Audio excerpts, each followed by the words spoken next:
ব্যারাকপুরের সাংসদ পার্থ ভৌমিক ঘোষণা করেছিলেন জয় বাংলা স্লোগান দিয়ে ব্যারাকপুরে প্রাক্তন সাংসদ অর্জুন সিং এর বাড়ি ঘেরাও করবে জগৎ দলের বিধায়ক ও দলীয় কর্মী সমর্থকেরা।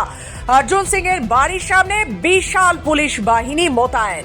সকাল থেকে অর্জুন সিং এর বাড়ি মেঘনা মোড় চত্বরে টান টান উত্তেজনার সৃষ্টি হয়েছে। ব্যারাকপুরে প্রাক্তন সাংসদ অর্জুন সিং এর দায়িত্বে থাকা নিরাপত্তা রক্ষীরা ইতিমধ্যে রাজ্য পুলিশের দায়িত্বে থাকা আধিকারিকদের সাথে কথাও বলছেন। তবে সংসদের বাড়ি অনেক আগেই ব্যারিকেড করে নিয়েছে জগদ্দল থানার পুলিশ। ব্যারাকপুরে প্রাক্তন সাংসদ বর্তমানে কেন্দ্রীয় জেড ক্যাটাগরির নিরাপত্তা পেয়ে থাকেন, তাই তার বাড়ির চত্বর বাড়তি নিরাপত্তা দেওয়া হয়েছে পুলিশ কমিশনারের তরফ থেকে।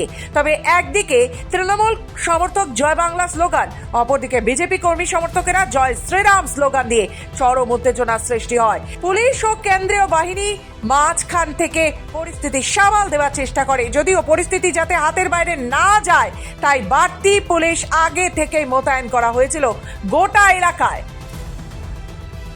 আজকে যে আমাদের মেঘনা মোড়ে একত্রিত হয়েছি ভাটপাড়া জগদ্দলের আমাদের তৃণমূল কংগ্রেস কর্মীরা, তারপরে আমাদের কাউন্সিলর জগদ্দলের ভাটপাড়ার কাউন্সিলর, সাথে আমাদের জগদ্দলের এমএলএ সাহেব সোমনাথ শ্যামজি সবাই এখানে উপস্থিত হয়েছে। অর্জুন সিং অনেক উল্টো পাল্টো বক্তব্য করছে, তার বিরোধ জাতার জন্য আমরা এখানে উপস্থিত হয়েছি। এই বিরোধ আমরা জয় বাংলা করে বলেছিল, আমার বাড়ির সামনে জয় বাংলা কে বলবে, এইসব উল্টা পাল্টা মন্তব্যও করছে।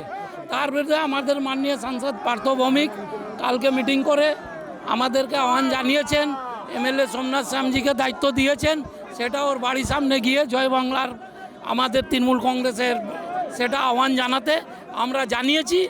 আমরা এসছি এইখানে, সেই দেখছি ওই পূর্ব সাংসদ অর্জুন সিং এইখানে নেই, পালিয়ে চলে গেছে এইখান থেকে।